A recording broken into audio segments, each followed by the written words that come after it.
অভ্যাস অপেক্ষা জ্ঞান শ্রেয়। শব্দযুক্তি দ্বারা যে পরোক্ষ জ্ঞান আমরা পাই সেটা শ্রেয়। আবার সেই জ্ঞান অপেক্ষা ধ্যান শ্রেয়। কেন জ্ঞান অপেক্ষা ধ্যান শ্রেয় কেন? জ্ঞান একটা শব্দের মানে অনুভূতির প্রকাশ, আর ধ্যান মানে হচ্ছে অনুভূতি। আপনি শুনেছেন একটা পাত্রে, একটা কাঁচের পাত্রের ভেতরে খানিকটা চিনি রাখা আছে, যিনি চিনিটা রেখেছেন বলছেন ওইটা খেলে না মিষ্টি লাগবে। এইটা হচ্ছে প্রথমটা হচ্ছে জ্ঞান। আপনি জানেন ওই সাদা বস্তু, দানা দানা বস্তু, ওইটা খেলে চিনি হয়। কিন্তু ধ্যান যখন আমরা করি তখন ঈশ্বরকে চিন্তা করতে করতে ঈশ্বরকে অনুভব করি। ওই চিনি খাওয়ার পরে যে মিষ্ট স্বাদ সেটা অনুভব করতেন।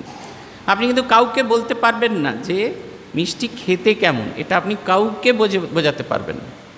চায়ে আপনার কারুর কম হয়েছে, কারুর বেশি হয়েছে মিষ্টি, এই বেশি আর মিষ্টি আপনি বলছেন, কিন্তু যিনি করছেন তাকে কিছুতেই বোঝাতে পারবেন না, কিছুতেই বোঝাতে পারবেন না। তার কারণ হচ্ছে অনুভব কাউকে বোঝানো যায় না।